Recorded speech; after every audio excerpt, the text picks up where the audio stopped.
Assalamualaikum warahmatullahi wabarakatuh. Izin memperkenalkan diri Praja Pratama Putri Cecilia Cinta Duilah, NPP 351047 kelas I2. Izin akan mempresentasikan pelajaran pengantar ilmu pemerintahan oleh pembimbing Profesor Dr. Fernandes Simanggunsong, SSTP, AP, MSI. Selanjutnya kita masuk apa sih latar belakang pengantar ilmu pemerintahan. Pengantar ilmu pemerintahan didasarkan pada kebutuhan untuk memberikan pemahaman dasar tentang konsep, teori, praktik pemerintah bagi mahasiswa sebagai disiplin ilmu yang berfokus pada proses pengambilan keputusan publik. Pemerintah mencakup berbagai aspek penting seperti hubungan antara lembaga negara, peran masyarakat, serta dinamika kekuasaan dan kebijakan. Ilmu pemerintahan berkembang seiring dengan kompleksitas tata kelola negara yang semakin meningkat. Oleh karena itu, memahami dasar-dasar ilmu pemerintah sangat penting bagi calon pemimpin, pegawai negeri, atau individu yang berperan dalam sektor publik. Kemudian kita masuk pada pemahaman dasar dalam mendalami pengantar ilmu pemerintahan. Dalam mendalami pengantar ilmu pemerintahan terdapat beberapa poin penting untuk diperhatikan, seperti 1. Definisi ilmu pemerintahan, 2. Tujuan ilmu pemerintahan, 3. Aspek-aspek ilmu pemerintahan, 4. Pendekatan interdisipliner, 5. Konsep dasar, 6. Dinamisasi sistem pemerintahan, 7. Konsekuensi globalisasi. Kemudian kita masuk pada poin pertama, yaitu 1. Definisi ilmu pemerintahan. Apa sih definisi ilmu pemerintahan?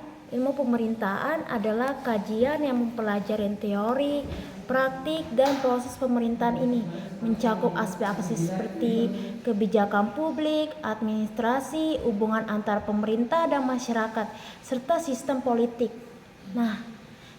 Kemudian kita lanjut poin kedua, tujuan ilmu pemerintahan.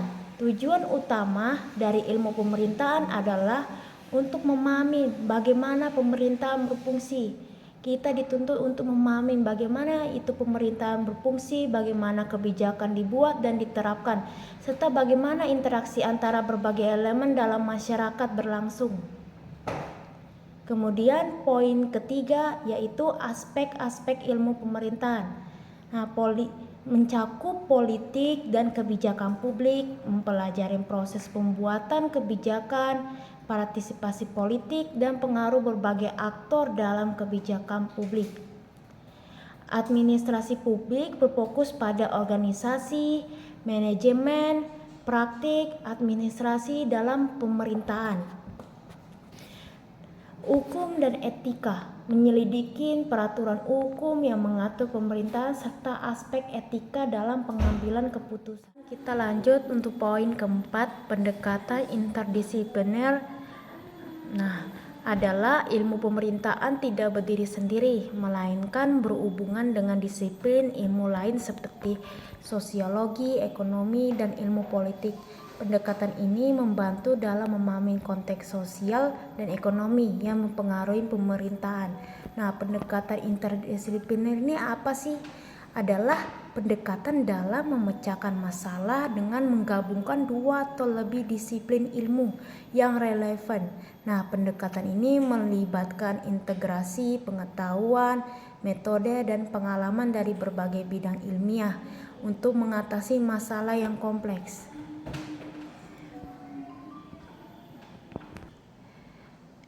5. Konsep dasar.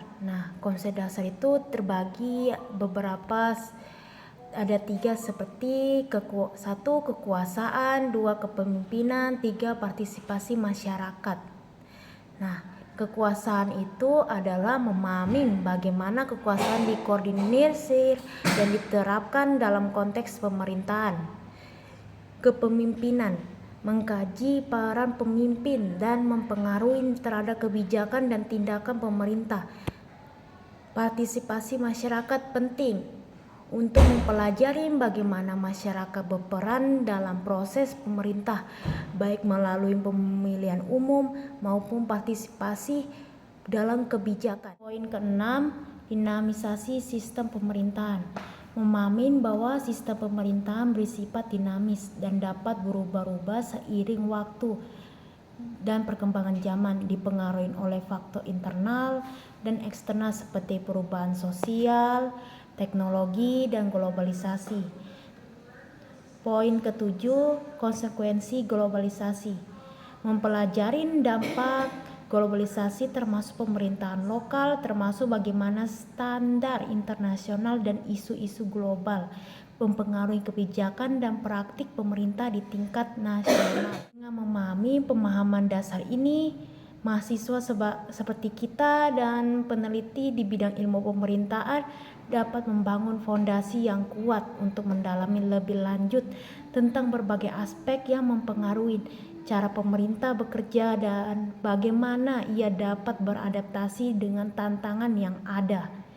Secara sederhana dapat dikemukakan bahwa setiap ilmu adalah pengetahuan, sedangkan setiap pengetahuan belum tentu merupakan sebuah ilmu. Sebab ilmu adalah pengetahuan yang memiliki ciri-ciri tertentu yang membedakan dengan pengetahuan lainnya. Lanjut materi selanjutnya, ciri-ciri ilmu yang menjelaskan pemerintahan sebuah ilmu. Ilmu adalah bagian dari pengetahuan dengan ciri-ciri sebagai berikut. Ada beberapa ciri-cirinya. 1. Memiliki objek tertentu. 2. Bersifat empiris. 3. Memiliki metode tertentu. 4. Sistematis. 5. Dapat ditransformasikan. 6. Bersifat universal dan bebas nilai. Termasuk ciri-cirinya yang pertama, 1. Memiliki objek tertentu. Nah, setiap ilmu harus memiliki objek tertentu untuk dikaji pada awalnya. Hanya ada satu ilmu, yaitu filsafat, yang dianggap sebagai ibu segala ilmu. Tetapi karena ilmu filsafat ini tidak dapat menjawab semua persoalan yang dihadapi manusia, muncullah cabang-cabang ilmu lain. Pada awalnya muncul cabang-cabang filsafat ilmu pengetahuan, filsafat berpikir, logika, filsafat tingkah laku atau etika, filsafat alam dan lain sebagainya. Nah, kemudian dari masing-masing cabang filsafat muncul cabang-cabang ilmu yang baru. Nah, dari munculnya berbagai cabang-cabang ilmu tersebut, objek ilmu dapat dibedakan menjadi dua macam, yakni objek material dan objek forma. Menurut Pejawijatna 1975-18 bahwa objek material adalah objek yang disorotin sebuah ilmu baik berupa gejala alam dan atau gejala sosial, sedangkan objek forma adalah sudut pandang penyorotan. Kemudian kita lanjut untuk ciri-ciri kedua, yaitu bersifat empiris. Objek penilaian ilmu mencakup seluruh aspek kehidupan yang dapat diuji oleh panca indera manusia. Objek ilmu yang bersifat empiris merupakan kekuatan sekaligus kelemahan ilmu dibandingkan pengetahuan lainnya. Kekuatan terletak pada data diujinya yang dapat dinalar dan ditelusurin oleh manusia lain. Kelemahannya karena hanya mampu memahami dunia secara kasat mata, dapat diamati, diraba, dan dirasakan. Lainnya yang dapat digali, misalnya yang mencakup wilayah, parapsikologi, metafisika, ataupun mengenai keindahan lainnya sebagainya. Ciri-ciri bahwa ilmu adalah pengetahuan bersifat empiris yaitu terbagi menjadi 4, yaitu dapat ditangkap oleh panca indera, bersifat terukur, dapat diamati, dan dapat diverifikasi oleh pihak lain. Nah, berdasarkan ciri-ciri sebagai pengetahuan bersifat empiris, ilmu mencoba mencari kebenaran yang bersifat objektif, berarti mencari kebenaran dari percobaan tersebut. Masuk ke ciri-ciri ketujuh, konsekuensi globalisasi. Nah, konsekuensi globalisasi mempelajari dampak globalisasi terhadap pemerintahan lokal, termasuk bagaimana standar internasional dan isu-isu global mempengaruhi kebijakan dan praktik pemerintah di tingkat nasional. Dengan memahami pemahaman dasar ini, mahasiswa dan atau penelitian di bidang ilmu pemerintahan dapat membangun fondasi yang kuat untuk mendalami lebih lanjut tentang berbagai aspek yang mempengaruhi cara pemerintah bekerja dan bagaimana ia dapat beradaptasi dengan tantangan yang ada. Secara sederhana dapat dikemukakan bahwa setiap ilmu adalah pengetahuan, sedangkan setiap pengetahuan belum tentu merupakan sebuah ilmu. Sebab ilmu adalah pengetahuan yang memiliki ciri-ciri tertentu yang membedakannya dengan pengetahuan-pengetahuan lain. Selanjutnya, ciri-ciri ilmu yang menjelaskan pemerintahan sebuah ilmu. Ilmu adalah bagian dari pengetahuan dengan ciri-ciri sebagai berikut. 1. Memiliki objek tertentu. Setiap ilmu harus memiliki objek tertentu untuk dikaji. Pada awalnya hanya ada satu ilmu, yakni filsafat, yang dianggap sebagai ibu segala ilmu. Tetapi karena ilmu filsafat tidak dapat menjawab semua persoalan yang dihadapi manusia, muncul cabang-cabang ilmu lain. Pada awalnya muncul cabang-cabang filsafat ilmu pengetahuan, filsafat berpikir atau logika, filsafat tingkah laku atau etika, filsafat alam dan lain sebagainya. Kemudian dari masing-masing cabang filsafat muncul cabang-cabang ilmu yang baru. Objek ilmu dapat dibedakan menjadi dua macam, yakni objek material dan objek formal. Menurut Pojawijatna 1975-18 bahwa objek material adalah objek yang disorotin sebuah ilmu, baik berupa gejala alam dan atau gejala sosial, sedangkan objek formal adalah sudut pandang penyorotan. Objek material dan objek formal adalah istilah dalam filsafat dan ilmu pengetahuan untuk menggambarkan cara suatu ilmu memandang atau mempelajari sesuatu. 1. Objek material. Objek material merujuk pada apa yang dipelajari oleh suatu ilmu. Ini adalah materi bidang atau substansi yang menjadi fokus utama studi. Misalnya, dalam ilmu hukum, objek material adalah aturan hukum atau norma hukum yang berlaku. Nah, kedua, dalam ilmu biologi, contohnya objek material adalah makhluk hidup. Untuk objek formal merujuk pada cara pandang atau sudut pandang yang digunakan untuk mempelajari objek material. Objek formal membedakan suatu ilmu dari ilmu lain meskipun mempelajari objek material yang sama. Misalnya, dalam ilmu hukum, sudut pandang formal adalah dari sisi normatif atau yuridis. Contohnya lagi dalam sosiologi, jika objek materialnya masyarakat, sudut pandang formalnya adalah interaksi sosial dan struktur sosialnya. Berdasarkan ciri-ciri sebagai pengetahuan bersifat empiris yang ilmu mencoba mencari kebenaran yang bersifat objektif atau bersifat benar. 3. Memiliki metode tertentu agar dapat dibedakan dengan ilmu-ilmu lainnya. Sebuah ilmu perlu memiliki metode sendiri selain memiliki objek formal yang berbeda, memiliki objek formal yang berbeda dengan ilmu-ilmu lainnya. Sebuah ilmu juga sudah mapan biasanya juga memiliki metode yang khas yang sangat berkaitan dengan objek formal ilmu yang bersangkutan. Tujuannya adalah agar semua gejala dan peristiwa khas dari objek formal ilmu bersangkutan dapat mudah dipahami dan dimengerti, yang pada gilirannya akan diperoleh pengetahuan yang benar.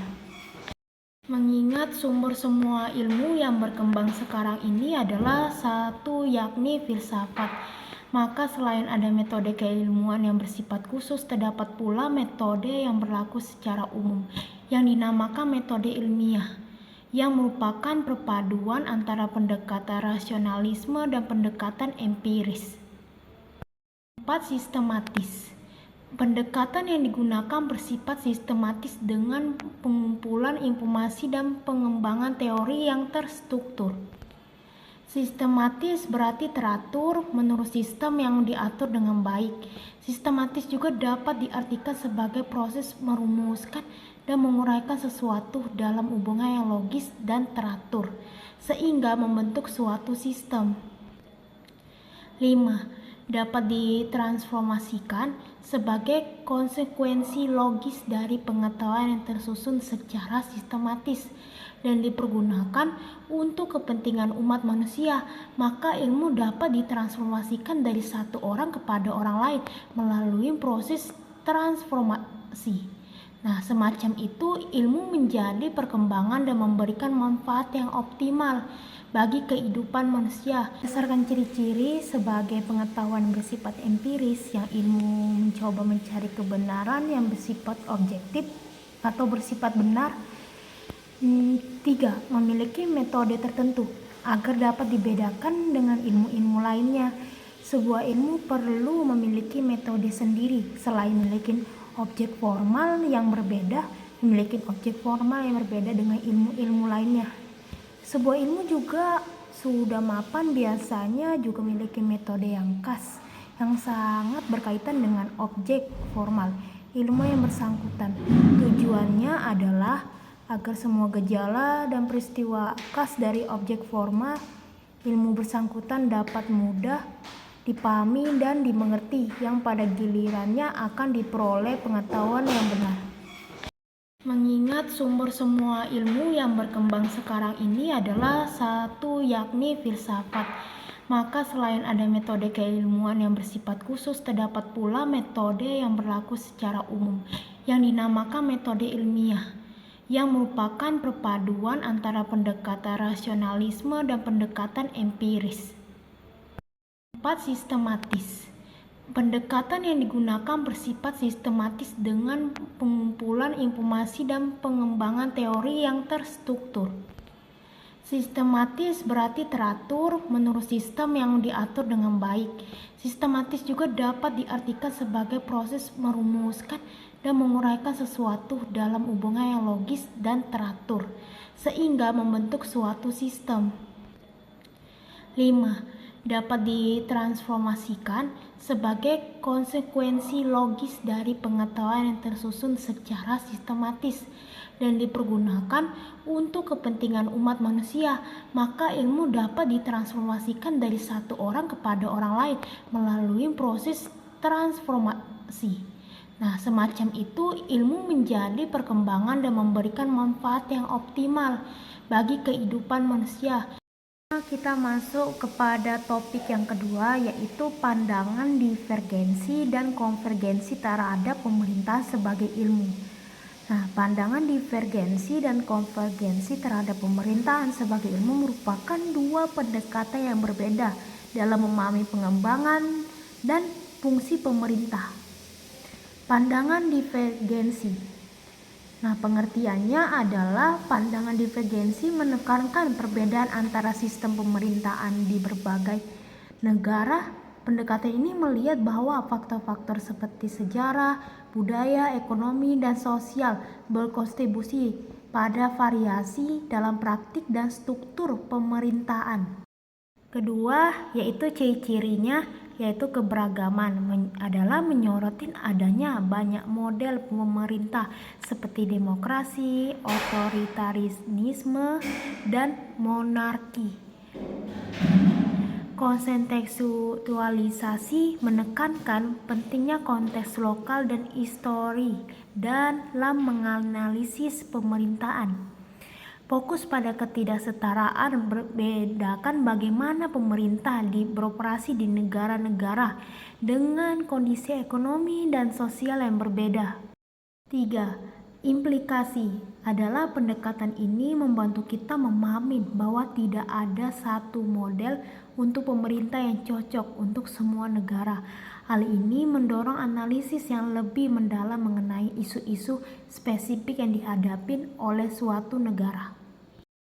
Nah, pengertian divergensi menurut buku Metodologi Ilmu Pemerintahan oleh buku Prof. Fernandes adalah menjelaskan bahwa divergensi adalah pandangan yang membagi ilmu menjadi disiplin atau cabang-cabang ilmu yang lebih ketat. Nah, untuk konvergensi, pandangan yang tidak lagi membagi ilmu secara ketat, tetapi berupaya menjadi kebenaran melalui penggunaan berbagai ilmu yang terkait bersifat lintas batas serta masuk ke dalam sistem dunia. Selanjutnya kita masuk ke topik ketiga, yaitu pembentukan ilmu pemerintahan di Indonesia melalui tungku peleburan budaya besar dunia. Nah, pembentukan ilmu pemerintahan di Indonesia melalui konsep tungku peleburan atau melting pot adalah budaya besar dunia mencerminkan proses integrasi berbagai pengaruh budaya, nilai, dan sistem pemerintahan yang berasal dari luar, serta bagaimana semua elemen tersebut berinteraksi dan membantu identitas politik dan administratif Indonesia. Ada beberapa aspek kunci dari proses ini.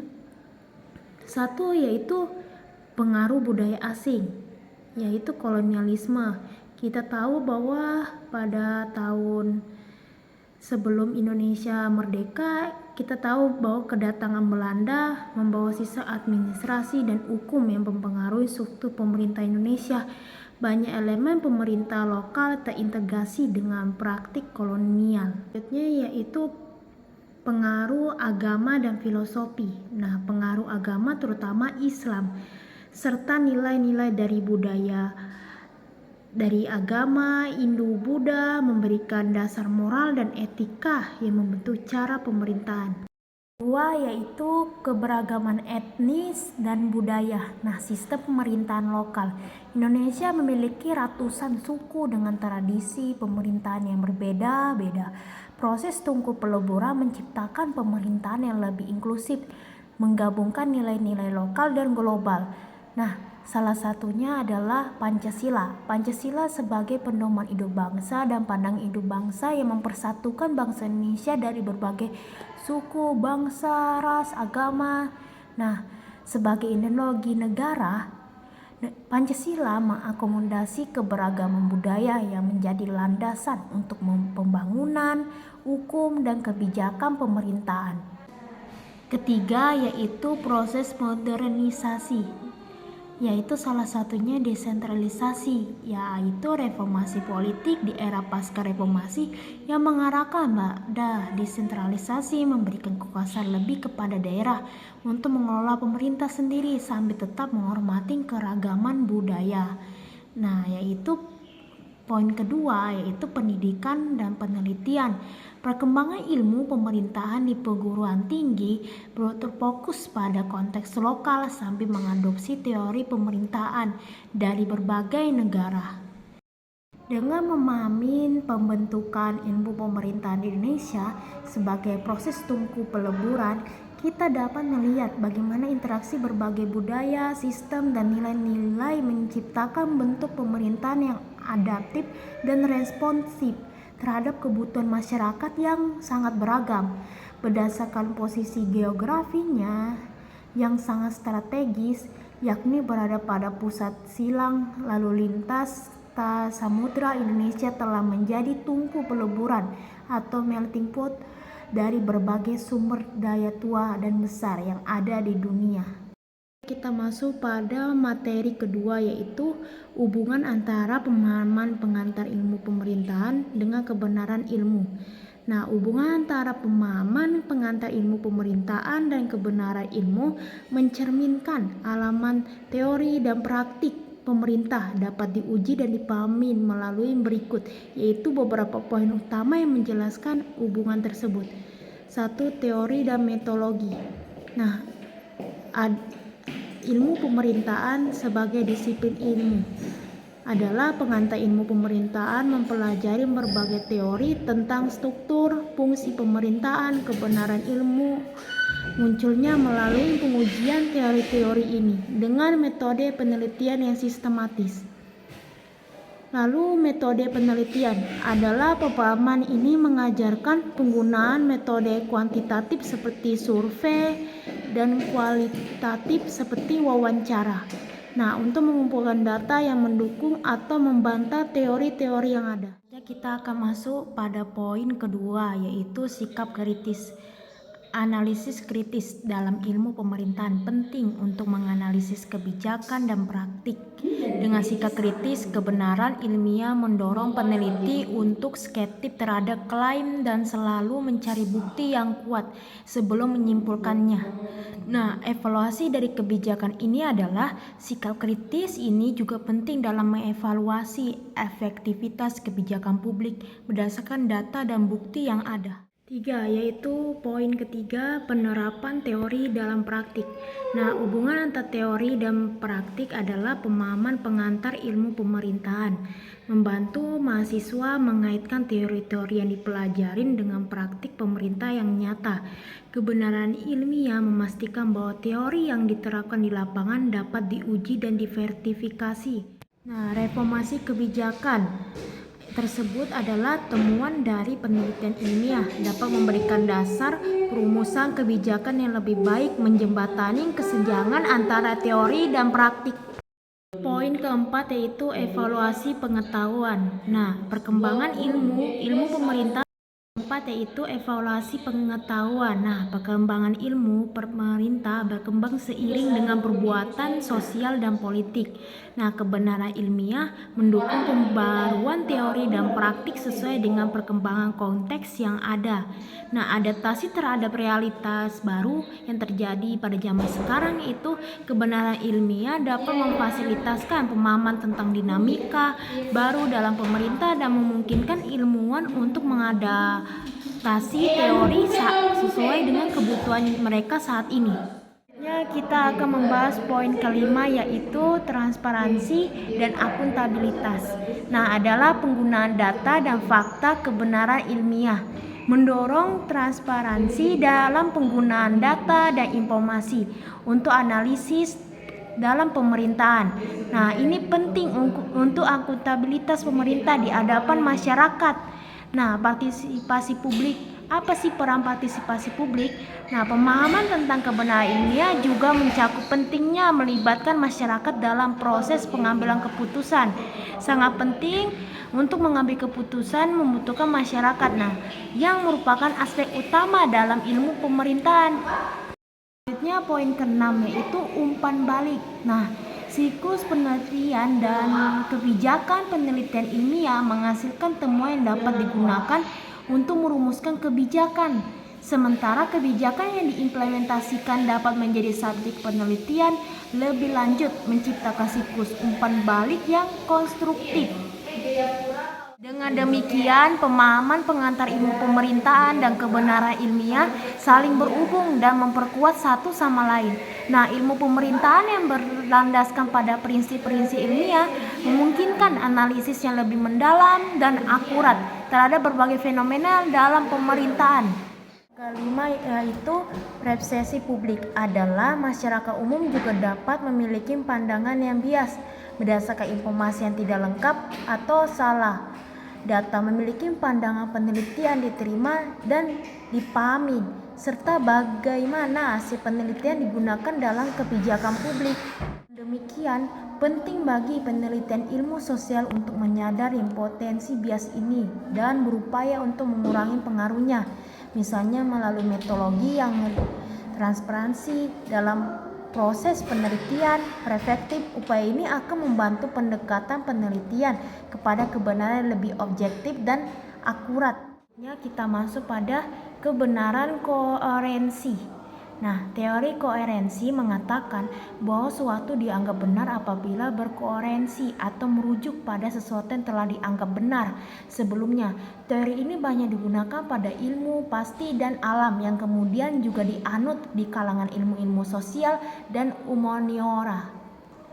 Nah, kebenaran koherensi dalam ilmu sosial terlihat pada rujukan teori dan konsep yang digunakan untuk menganalisis gejala dan peristiwa yang diamatin. Hal tersebut nampak pada kerangka pemikiran maupun tinjauan pustaka yang digunakan. Nah, teori koherensi mengatakan bahwa apabila aksioma satu sebagai sesuatu yang benar, maka dapat disusun beberapa dalil dari aksioma tersebut. Dalil-dalil tersebut benar karena merujuk pada aksioma yang telah diterima sebagai sebuah kebenaran. Masuk materi selanjutnya, yaitu jelaskan tentang kebenaran korespondensi. Nah, teori korespondensi mengatakan bahwa sesuatu dianggap benar apabila berkorespondensi dengan fakta dan data informasi. Artinya bahwa kebenaran tersebut harus ditunjang oleh keadaan empirik. Dan kebenaran korespondensi juga memiliki kedalaman, dilihat dari orang-orang yang mengalami fakta pengumpulan data untuk memberikan informasi yang benar. Teori ini dikembangkan oleh Bertrand Russell 1892 sampai 1970.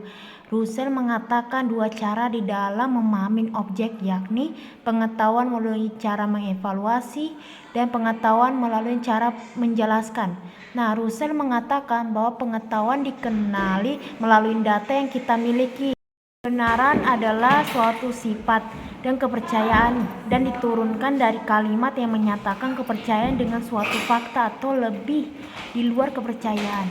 Kebenaran korespondensi dalam ilmu sosial terlihat pada metode yang digunakan dalam mencari data, jumlah data yang memiliki, validitas dan reliabilitas data yang digunakan, serta menganalisis gejala dan peristiwa pemerintah yang diamati secara mendalam dan komprehensif.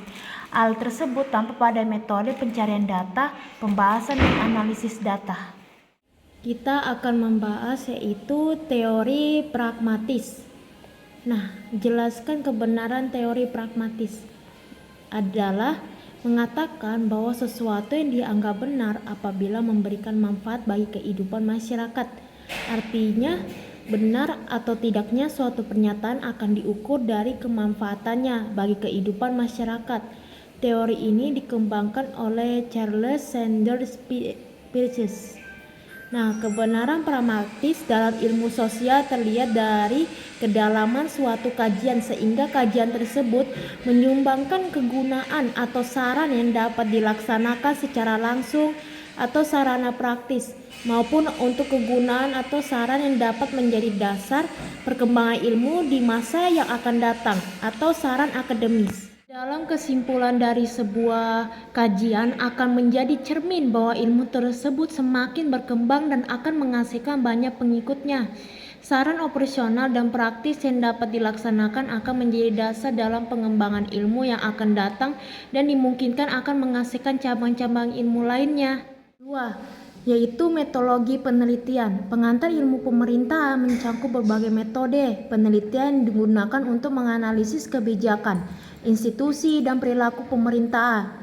Nah, filsafat ilmu membahas berbagai pendekatan metodologi, baik kuantitatif maupun kualitatif, serta kelebihan dan kekurangan masing-masing, sehingga penelitian dapat memiliki metode yang paling sesuai.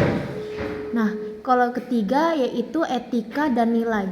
Adalah filsafat ilmu juga mengkaji pertanyaan-pertanyaan etis dan nilai-nilai yang terlibat dalam penelitian.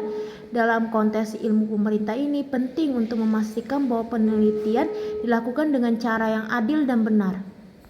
4. Yaitu aspek kritik dan refleksi. Nah, filsafat ilmu mendorong kritik terhadap asumsi dan paradigma yang ada. Dalam ilmu pemerintahan ini penting untuk mengevaluasi teori-teori yang ada, serta untuk membuka ruang bagi pendekatan dan perspektif baru dalam memahami fenomena pemerintahan. Aspek kelima yaitu interdisipliner. Adalah ilmu pemerintahan berinteraksi dengan berbagai disiplin ilmu lainnya seperti sosiologi, ekonomi, dan ilmu politik. Filsafat ilmu membantu menjelaskan bagaimana integrasi berbagai perspektif ini dapat memperkaya pemahaman tentang masalah-masalah pemerintahan yang kompleks. Secara keseluruhan, pemahaman pengantar ilmu pemerintahan dan filsafat ilmu saling melengkapi, di mana filsafat ilmu memberikan landasan teoritis dan metodologi yang mendukung perkembangan ilmu pemerintahan sebagai disiplin yang relevan dan responsif terhadap dinamika sosial. Kita masuk pada materi yaitu ontologi ilmu pemerintahan. Apa yang dimaksud ontologi ilmu pemerintahan? Ontologi adalah ilmu pemerintahan, adalah pandangan filsafat yang dipercaya masyarakat dan masuk akal. Nah, ontologi ilmu pemerintahan berbicara mengenai Hakikat ilmu pemerintahan yang dikaji secara sederhana dapat dikatakan bahwa kejadian yang berhubungan dengan gejala dan peristiwa pemerintahan yang bersifat empiris menjadi objek penelaahan ilmu pemerintahan. Untuk mendapatkan pengetahuan sesuai ilmu harus membuat beberapa andaian atau asumsi mengenai objek-objek empiris. Ilmu menganggap bahwa objek-objek empiris yang menjadi bidang penelaahan mempunyai sifat keragaman, mempunyai sifat-sifat berulang dan semua menjalin secara teratur. Suatu peristiwa tidaklah terjadi secara kebetulan, namun setiap peristiwa mempunyai pola tetap dan teratur. Ontologi ilmu pemerintahan membahas tentang hakikat dan sifat dari objek yang dipelajarin dalam disiplin ini. Ontologi sendiri berasal dari kata Yunani yaitu ontos yang berarti ada dan logia yang berarti ilmu. Dalam konteks ilmu pemerintahan, ontologi mencakup pertanyaan-pertanyaan dasar mengenai apa itu pemerintahan, kekuasaan, negara, dan hubungan antara aktor-aktor dalam konteks politik dan sosial. Kemudian kita masuk ke topik selanjutnya yaitu epistemologi ilmu pemerintahan. Apa yang dimaksud epistemologi ilmu pemerintahan adalah kajian tentang bagaimana pengetahuan dalam bidang pemerintahan diperoleh, dikembangkan, dan divalidasi dalam konteks ini. Epistemologi mencakup pemahaman tentang metode, sumber, dan batasan pengetahuan yang terkait dengan fenomena pemerintahan. Unsur-unsur epistemologi ilmu pemerintahan yaitu 1. Sumber pengetahuan. Dia merupakan sebagai sumber pengetahuan adalah berbagai teori politik, sosial, dan ekonomi yang membantu menjelaskan fenomena pemerintahan, data dan fakta yang diperoleh penelitian lapangan, survei, dan analisis. Kedua yaitu sebagai metode penelitian. Sebagai kuantitatif menggunakan wawancara, observasi, dan analisis dokumen untuk memahami konteks makna di balik praktik pemerintahan. Menggunakan data numerik untuk menguji hipotesis dan menganalisis hubungan antara variabel dalam pemerintahan. 3 yaitu validasi. Pengetahuan adalah kemampuan untuk menghasilkan hasil yang sama melalui metode yang sama dalam konteks yang serupa, yaitu mengedepankan analisis kritis terhadap teori dan data untuk menghindari bias dan kesalahan. 4 yaitu konsep kunci. Legitimasi adalah memahami bagaimana mengapa suatu pemerintahan dianggap sah oleh rakyatnya. Kekuasaan dan otoritas adalah analisis tentang bagaimana kekuasaan diorganisir dan dijalankan dalam masyarakat. Itu paradigma. Pendekatan yang menekankan pada fakta, empiris, dan analisis objektif. Menekankan pada pemahaman subjektif terhadap tindakan dan makna sosial yang dihasilkan dalam konteks pemerintahan. Kesimpulan dari epistemologi ilmu pemerintahan adalah kunci untuk memahami bagaimana pengetahuan tentang pemerintah dibangun, digunakan. Dengan mempelajari epistemologi, kita dapat lebih memahami kekuasaan dan keterbatasan dalam analisis pemerintahan serta meningkatkan cara kita memahami dinamika sosial dan politik di dalam masyarakat. Epistemologi atau teori pengetahuan membahas secara mendalam segenap proses yang terlihat dalam usaha untuk memperoleh pengetahuan. Ilmu merupakan pengetahuan yang dapat melalui proses tertentu yang dinamakan metode keilmuan. Metode ini yang membedakan ilmu dengan buah pemikiran yang lainnya. Dengan perkataan lain, ilmu adalah pengetahuan yang diperoleh dengan menerapkan metode keilmuan, sehingga epistemologi sebuah ilmu senantiasa berkaitan dengan metodologi ilmu tersebut dan dapat menjelaskan ciri khas dari ilmu tersebut. Selanjutnya kita membahas materi apa yang dimaksud aksiologi ilmu pemerintahan. Aksiologi ilmu pemerintahan adalah studi tentang nilai-nilai yang mendasari dan mempengaruhi praktik serta teori dalam pemerintahan. Dalam konteks ini, aksiologi berfokus pada pernyataan tentang apa yang dianggap baik, adil, dan bermanfaat dalam kebijakan publik dan pemerintahan. Unsur-unsur aksiologi ilmu pemerintahan ada beberapa, yaitu yang pertama yaitu 1. Nilai-nilai dasar keadilan. adalah mempertimbangkan bagaimana distribusi sumber daya dan kesempatan dilakukan secara adil. Kedua, bagian dari nilai-nilai dasar tersebut adalah kesejahteraan, menilai bagaimana kebijakan pemerintah mempengaruhi kesejahteraan masyarakat secara keseluruhan. Poin ketiga yaitu partisipasi. Adalah menghargai pentingnya keterlibatan masyarakat dalam proses pengambilan keputusan agar keputusan tersebut dijalankan dengan baik. Lalu untuk kedua yaitu etika dalam pemerintahan, yaitu poinnya tanggung jawab adalah memahami kewajiban pemerintah terhadap warganya dan bagaimana keputusan yang diambil harus mempertimbangkan kepentingan publik. Itu sangat penting untuk mempertimbangkan keputusan publik. Poin kedua yaitu transparansi, yaitu menilai pentingnya keterbukaan dalam proses pemerintah untuk membangun kepercayaan masyarakat. Ketiga yaitu prinsip-prinsip dasar, yaitu salah satunya demokrasi, adalah menyiratkan nilai-nilai seperti kebebasan, kesejahteraan, kesetaraan, dan pengakuan terhadap hak asasi manusia. Lalu governance adalah memfokuskan pada praktik-praktik pemerintah yang baik termasuk akuntabilitas, partisipasi, dan efektivitas. Keempat yaitu konteks sosial dan budaya, adalah mempertimbangkan bagaimana nilai-nilai lokal dan budaya mempengaruhi pandangan terhadap pemerintah dan kebijakan publik, menilai peran nilai-nilai histori dan tradisional dalam pembentukan sistem pemerintahan. Kesimpulannya adalah aksiologi ilmu pemerintahan memainkan peran penting dalam memahami bagaimana nilai-nilai mempengaruhi tindakan dan kebijakan pemerintah.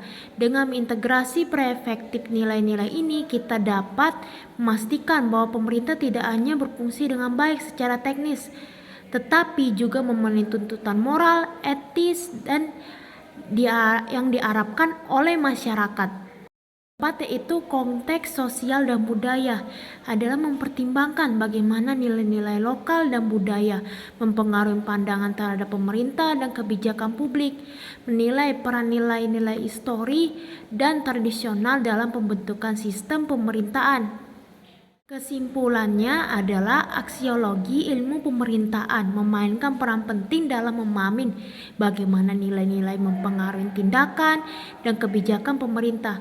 Dengan integrasi preefektif nilai-nilai ini, kita dapat memastikan bahwa pemerintah tidak hanya berfungsi dengan baik secara teknis, tetapi juga memenuhi tuntutan moral, etis, dan yang diharapkan oleh masyarakat. Materi selanjutnya yaitu perkembangan ilmu pemerintahan. Apa yang dimaksud perkembangan ilmu pemerintahan adalah mencerminkan evolusi pemikiran dan praktik dalam pengelolaan negara dan masyarakat. Proses ini melibatkan berbagai disiplin ilmu dan dipengaruhi oleh konteks sosial, politik, dan ekonomi yang terus berubah. Sejarah perkembangan ilmu pemerintahan di Indonesia diawali pada tahun 1950 dengan dibukanya jurusan ilmu pemerintahan di Universitas Gadjah Mada sebagai universitas tertua di Indonesia. Namun pada masa itu masih sangat jarang ditemukan buku-buku khusus yang berbicara tentang pemerintahan. Kajian dan tulisan tentang pemerintahan ada di dalam berbagai karya ilmiah bidang hukum dan politik. Beberapa tahun kemudian, berbagai kalangan akademi di lingkungan Universitas Gadjah Mada, Universitas Diponegoro, dan Universitas Padjadjaran telah berupaya menyusun dan menerbitkan tulisan-tulisan. Tulisan tersebut berisi tentang pemerintahan. Kesimpulan dari materi ini adalah perkembangan ilmu pemerintahan adalah proses dinamis yang terus beradaptasi dengan perubahan zaman, dari pemikiran klasik hingga tantangan modern. Ilmu pemerintahan berperan penting dalam memahami dan mengelola struktur kekuasaan, kebijakan publik, serta hubungan antara pemerintahan dan masyarakat. Pendekatan interdisipliner dan respon terhadap isu global akan terus membentuk arah perkembangan ilmu ini ke depannya. Selanjutnya kita akan masuk pada materi Apa hubungan antara pemahaman pengantar ilmu pemerintahan dengan penelitian pemerintahan? Nah, adalah pemahaman pengantar ilmu pemerintahan memiliki hubungan yang erat dengan penelitian pemerintahan. Berikut adalah beberapa poin yang menjelaskan hubungan tersebut. Pertama, yaitu kita harus mengetahui dasar teoritis. Nah, pengantar ilmu pemerintahan memberikan landasan teoritis yang penting untuk memahami konsep-konsep dasar dalam pemerintahan seperti kekuasaan, kebijakan publik, dan struktur pemerintahan. Penelitian pemerintahan memerlukan pemahaman ini menganalisis fenomena yang terjadi dalam praktik pemerintahan, yaitu kerangka analisis. Ilmu pemerintahan menyediakan kerangka analisis yang membantu peneliti untuk merumuskan hipotesis dan pertanyaan penelitian. Misalnya, pemahaman tentang teori-teori demokrasi atau otoritarianisme dapat mempengaruhi cara penelitian mendekati studi kasus tertentu, yaitu metodologi penelitian. Pengantar ilmu pemerintahan seringkali mencakup pembahasan mengenai metodologi penelitian. Pengetahuan ini penting bagi peneliti untuk memilih metode yang tepat, baik kualitatif maupun kuantitatif, dalam mengumpulkan dan menganalisis data. Yaitu isu kontemporer adalah pemahaman tentang konteks politik dan sosial yang dijelaskan dalam pengantar ilmu pemerintahan, membantu peneliti dalam mengidentifikasi isu-isu kontemporer yang relevan untuk diteliti seperti kebijakan publik, hubungan internasional, atau dinamika sosial. 5. Yaitu implikasi praktis. Nah, penelitian pemerintah yang didasari oleh pemahaman teori dan konsep dari ilmu pemerintahan dapat memberikan rekomendasi praktis bagi pengambilan kebijakan. Hal ini sangat penting untuk meningkatkan efektivitas dan responsivitas pemerintahan. Dengan demikian, pemahaman yang kuat tentang pengantar ilmu pemerintahan sangat mendukung dan memperkaya penelitian dalam bidang pemerintahan. Selanjutnya kita masuk pada materi core atau inti penelitian ilmu pemerintahan dibandingkan dengan ilmu sosial lainnya. Dalam penulisan tugas akhir atau laporan akhir, skripsi, tesis, dan disertasi, core atau inti adalah penelitian dalam ilmu pemerintahan memiliki beberapa karakteristik yang membedakan dari ilmu sosial lainnya, terutama dalam konteks penulisan tugas akhir seperti laporan akhir, skripsi, tesis, dan disertasi. Berikut adalah beberapa poin penting dalam core penelitian ilmu pemerintahan, yaitu pertama adalah fokus pada kebijakan publik. Apa yang dimaksud fokus pada kebijakan publik adalah penelitian ilmu pemerintahan seringkali berfokus pada analisis kebijakan publik, baik dalam pembuatan implementasi maupun evaluasinya. Ini mencakup pemahaman tentang bagaimana kebijakan terbentuk, siapa yang terlibat, dan dampak terhadap masyarakat. Kedua, yaitu interaksi antara teori dan praktik. Adalah ilmu pemerintahan menekankan pentingnya hubungan antara teori dan praktik. Penelitian di bidang ini tidak hanya bertujuan untuk mengembangkan teori, tetapi juga untuk memberikan solusi praktik terhadap masalah pemerintah yang harus dihadapi. Ketiga, yaitu pendekatan multidisiplin. Nah, meskipun berfokus pada aspek pemerintahan, penelitian ini sering mengintegrasi pendekatan dari disiplin ilmu seperti ekonomi, sosiologi, dan hukum. Hal ini membuat peneliti lebih komprehensif dan relevan terhadap isu-isu kompleks. 4. Yaitu analisis kekuatan dan struktur. Adalah penelitian dalam ilmu pemerintahan seringkali menganalisis struktur kekuasaan, aktor-aktor politik, dan dinamika kekuasaan. Ini berbeda dengan beberapa ilmu sosial lainnya, mungkin lebih fokus pada aspek budaya dan ekonomi. Kelima, yaitu metodologi yang beragam. Penelitian ilmu pemerintahan menggunakan berbagai metodologi, baik kualitatif maupun kuantitatif, untuk mengumpulkan dan menganalisis data. Ini mencakup survei, wawancara, studi kasus, dan analisis dokumen yang semuanya dirancang untuk mendapatkan pemahaman mendalam tentang fenomena pemerintahan. Itu relevansi terhadap isu kontemporer adalah penelitian ini seringkali berorientasi pada isu-isu terkini dalam konteks politik dan pemerintahan seperti demokrasi, hak asasi manusia, dan globalisasi, sehingga memberikan kontribusi yang nyata terhadap diskursus publik. 7 adalah etika dan tanggung jawab sosial. Nah, adalah ilmu pemerintahan sangat memperhatikan aspek etika dan tanggung jawab sosial dalam penelitiannya, mengingat dampak langsung penelitian terhadap masyarakat dan kebijakannya. Dengan karakteristik ini, penelitian dalam ilmu pemerintahan memiliki kekhususan yang membedakannya dari disiplin ilmu sosial lainnya, sekaligus tetap relevan dalam memahami dinamika pemerintahan dan kebijakan publik. Selanjutnya kita masuk pada materi aliran ilmu pemerintahan Anglo-Saxon dan aliran Eropa kontinental. Adalah aliran ilmu pemerintahan dapat dibedakan menjadi dua tradisi utama, yaitu Anglo-Saxon dan Eropa kontinental. Berikut adalah penjelasan mengenai masing-masing aliran tersebut. Satu, yaitu aliran Anglo-Saxon. Karakteristiknya adalah berfokus pada praktik dan kebijakan. Aliran ini lebih menekankan pada aspek praktik pemerintahan dan kebijakan publik. Penelitian seringkali berorientasi pada analisis kebijakan, efektivitas administrasi, dan responsivitas pemerintahan. Pendekatan empiris dari teori ini menggunakan metode penelitian yang berbasis data empiris seperti survei, studi kasus, dan eksperimen. Hal ini bertujuan untuk memperoleh pemahaman yang jelas tentang fenomena pemerintah yang terjadi di lapangan.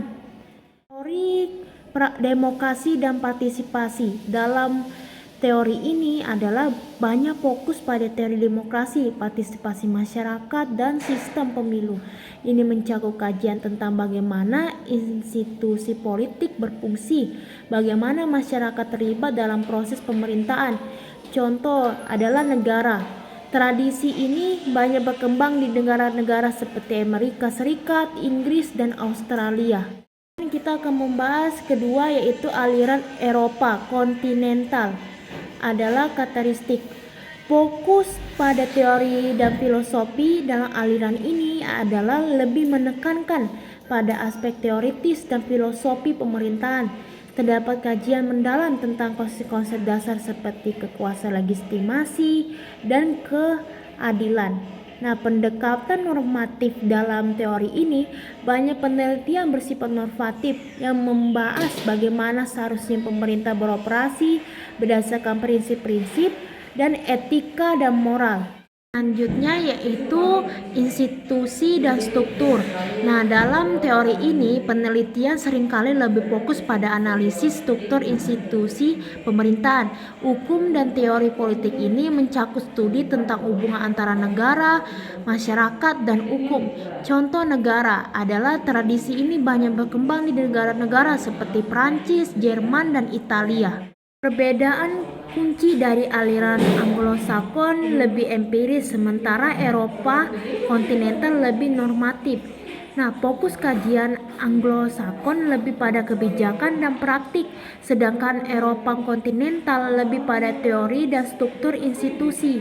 Pendekatan terhadap demokrasi dalam aliran Anglo-Saxon terhadap pendekatan pada partisipasi dan praktik demokrasi, sedangkan Eropa kontinental lebih pada intimasi dan prinsip demokrasi. Kesimpulan dari kedua aliran ini memberikan kontribusi penting terhadap pengembangan ilmu pemerintahan. Memahami perbedaan ini membantu dalam menganalisis berbagai perspektif dan pendekatan dalam kajian pemerintahan dan kebijakan publik. Kita masuk pada materi, yaitu kebenaran koherensi, korespondensi, dan pragmatis dalam penelitian pemerintahan. Dalam penelitian pemerintahan terdapat beberapa teori kebenaran yang penting untuk dipahami, yaitu kebenaran koherensi, korespondensi, dan pragmatis. Masing-masing memiliki pendekatan yang berbeda dalam menentukan apa yang dianggap sebagai kebenaran. Berikut adalah beberapa penjelasannya. Yang pertama yang kita bahas yaitu apa yang dimaksud kebenaran koherensi.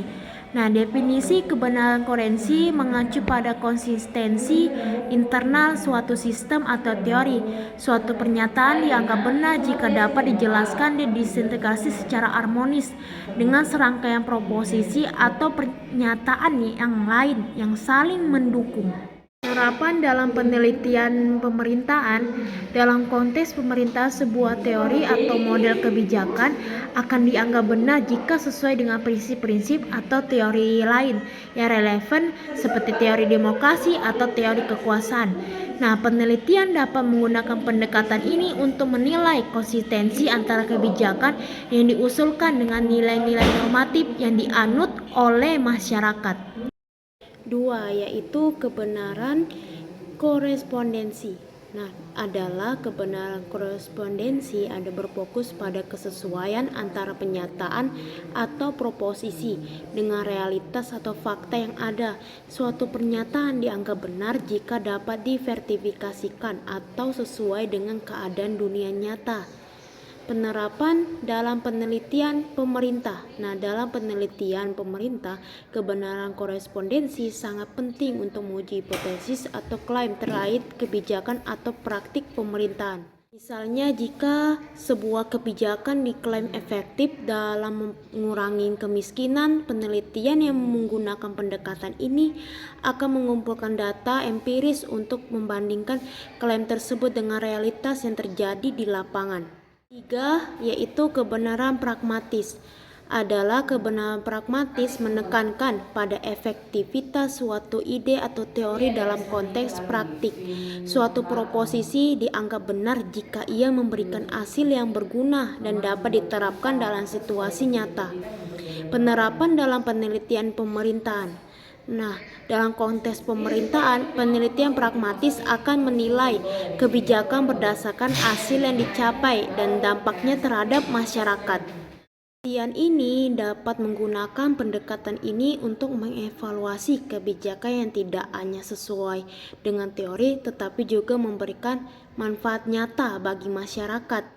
Kesimpulan dari semua ini adalah ketiga teori kebenaran koherensi, korespondensi, dan pragmatis memberikan kerangka yang berbeda-beda untuk memahami dan mengevaluasi penelitian dalam bidang pemerintahan. Dengan menggunakan kombinasi pendekatan ini, peneliti dapat menghasilkan analisis yang lebih komprehensif dan relevan terhadap masalah yang dihadapi dalam konteks pemerintahan dan kebijakan publik. Kita akan membahas materi selanjutnya, yaitu hubungan antara pemahaman pengantar ilmu pemerintahan dengan perkembangan pemerintah dalam konteks reformasi birokrasi menuju pemerintah kelas dunia atau world class government. Nah, adalah hubungan antara pemahaman pengantar ilmu pemerintahan dan perkembangan pemerintah dalam konteks reformasi birokrasi menuju pemerintah kelas dunia atau world class government dapat dilihat melalui beberapa aspek kunci, yaitu sebagai berikut. Aspek pertama yaitu landasan teoritis. Adalah pemahaman pengantar ilmu pemerintahan memberikan teori dan konsep dasar tentang struktur, fungsi, dan dinamika. Pemerintah ini penting dalam memahami kebutuhan reformasi birokrasi. Misalnya teori tentang transparansi dan akuntabilitas, membantu menjelaskan pentingnya kedua aspek ini dalam menciptakan pemerintah yang efisien dan responsif. Aspek kedua yaitu analisis kebijakan. Pengantar ilmu pemerintahan melatih individu untuk menganalisis kebijakan publik secara kritis dalam konteks reformasi birokrasi. Pemahaman ini memungkinkan pengambilan keputusan yang lebih baik dan merancang mengevaluasi kebijakan yang mendukung efisiensi dan efektivitas pemerintahan. Penelitian yang berbasis pada analisis kebijakan dapat membantu merumuskan langkah-langkah konkret menuju pemerintahan kelas dunia. Tiga, yaitu reformasi administrasi publik. Reformasi birokrasi seringkali mencakup upaya untuk meningkatkan profesionalisme dan kompetensi aparat pemerintahan. Pemahaman tentang struktur dan fungsi pemerintahan dalam pengantar ilmu pemerintahan membantu dalam merancang program pelatihan dan pengembangan sumber daya manusia yang efektif. 4, yaitu penerapan teknologi informasi. Pemerintahan kelas dunia membutuhkan pemanfaatan teknologi informasi yang optimal. Pemahaman tentang inovasi dalam pemerintahan yang diajarkan dalam pengantar ilmu pemerintahan dapat menjadi landasan dalam mengadopsi teknologi baru untuk meningkatkan layanan publik dan efisien birokrasi. Aspek kelima yaitu partisipasi publik dan demokrasi. Pemerintah kelas dunia harus menciptakan ruang bagi partisipasi publik dan keterlibatan masyarakat. Teori-teori yang dipelajari dalam pengantar ilmu pemerintahan tentang demokrasi dan partisipasi membantu dalam merancang mekanisme yang memungkinkan masyarakat untuk terlibat dalam proses pengambilan keputusan. Aspek keenam yaitu evaluasi kinerja dan akuntabilitas.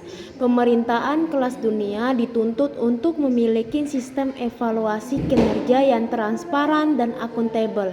Pemahaman tentang pentingnya akuntabilitas dalam pengantar ilmu pemerintahan menjadi pedoman dalam menciptakan mekanisme untuk mengukur dan meningkatkan kinerja birokrasi.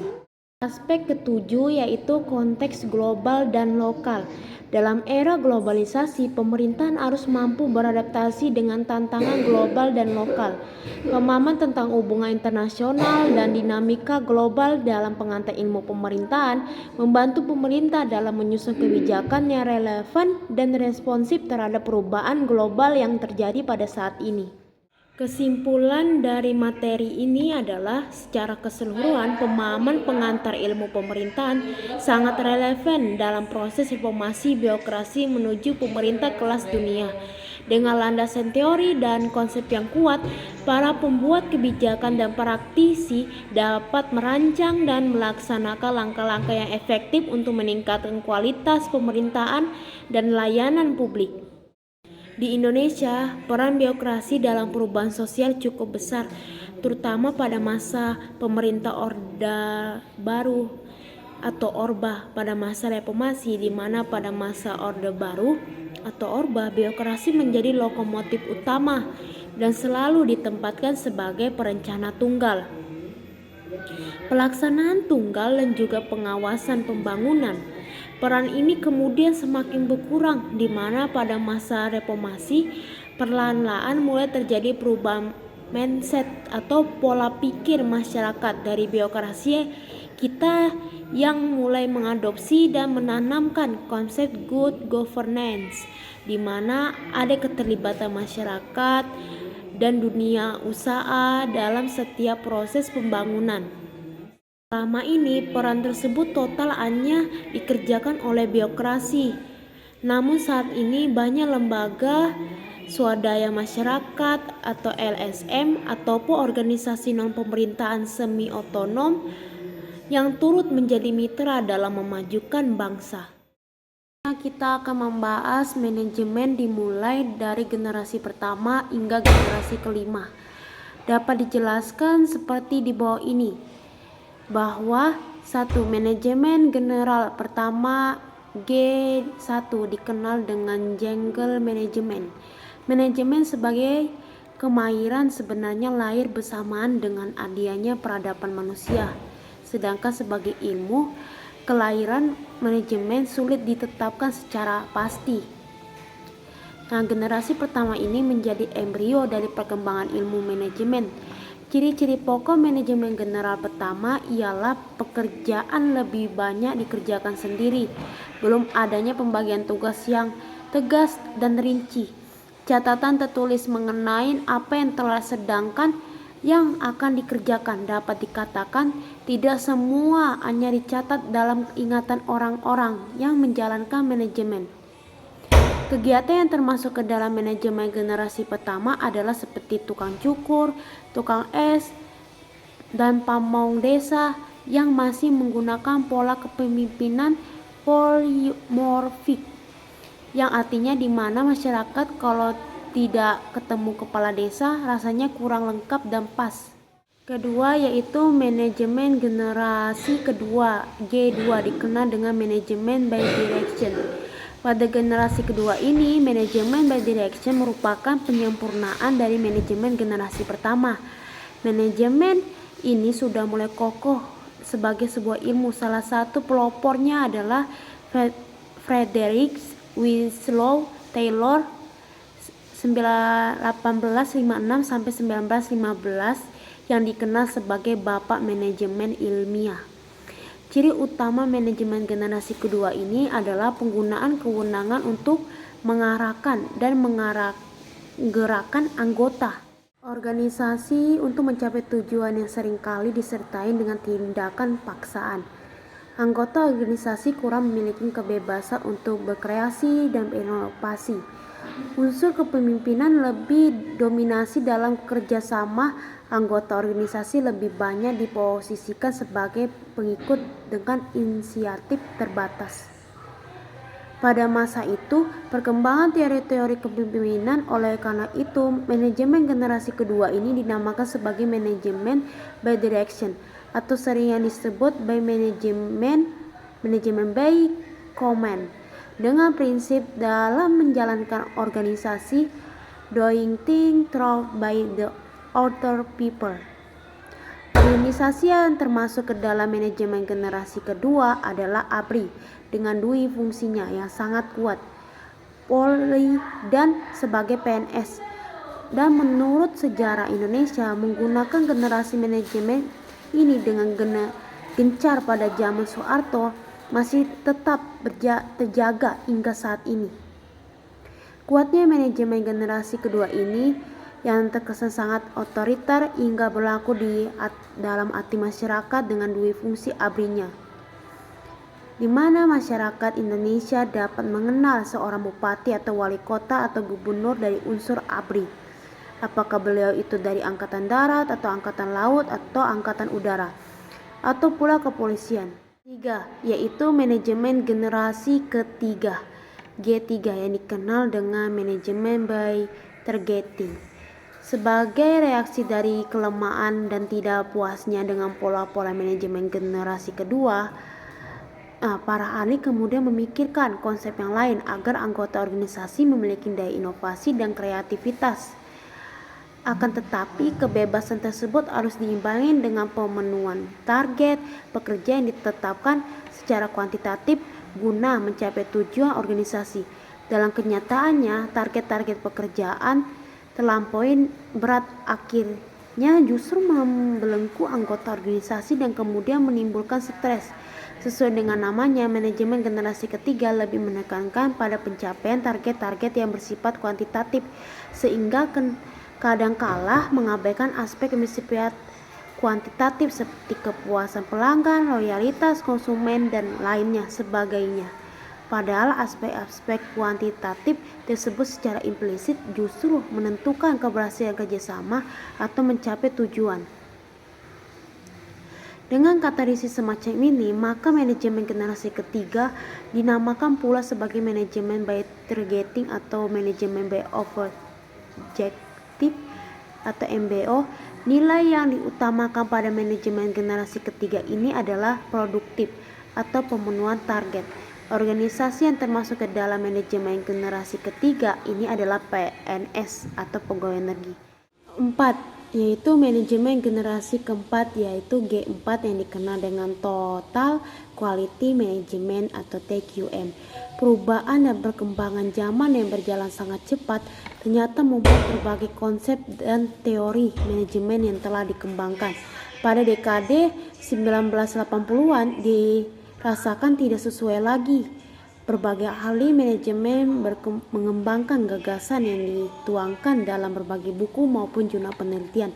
Salah satu di antaranya adalah Brian L. Joyner pada tahun 1994 yang menulis buku berjudul Future Generation Management: The New Business Cultures.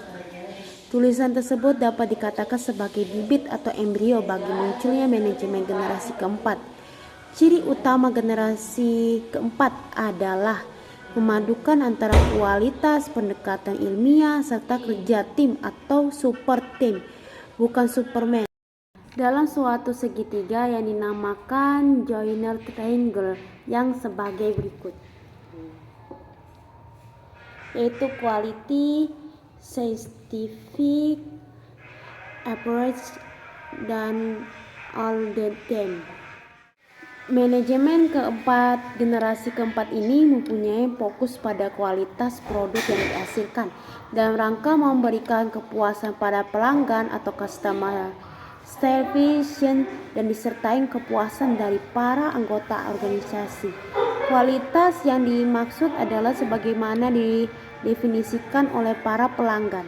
Generasi keempat ini, manajemen berangkat dari rasa percaya pada setiap orang dengan memperlakukan manusia berdasarkan harga dirinya, kepercayaan dan rasa hormat, serta bekerja atas dasar pendekatan menang-menang atau win-win approach. Dan yang termasuk ke dalam manajemen generasi keempat adalah manajemen kualitas atau total quality management atau TQM, karena mempunyai fokus yang sama, yaitu mengutamakan kualitas.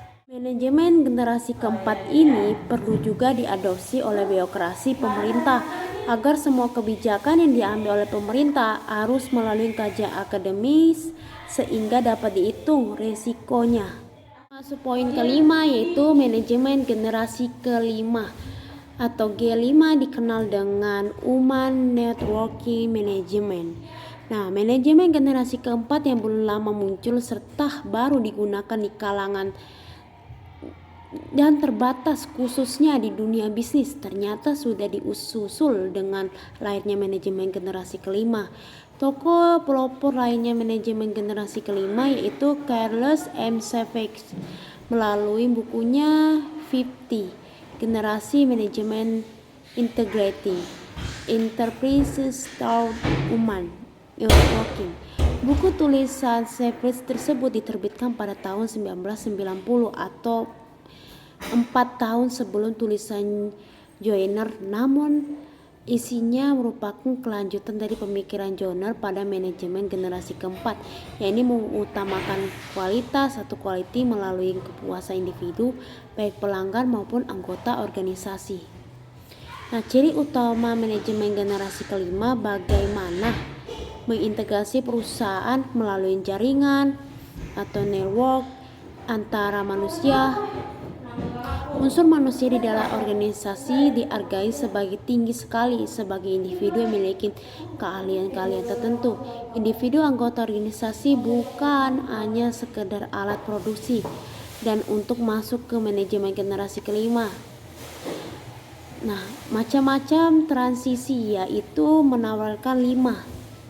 1. Transisi era industri ke era ilmu pengetahuan. 2. Transisi dari kegiatan rutin pada kegiatan kompleks. 3. Transisi kegiatan sekuensial pada kegiatan paralel. 4. Transisi pada prinsip-prinsip konseptual. 5. Transisi pada struktur yang baru. Organisasi yang termasuk ke dalam manajemen generasi kelima adalah organisasi swasta. Sebagai contoh, perusahaan swasta yang bergerak di bidang jasa yang mengendalikan pengetahuan dan teknologi sebagai sumber kekuatan dalam menolong pekerjaan mereka, yang mana hampir semua perusahaan swasta saat ini tidak lagi memerlukan ruang yang besar atau formal.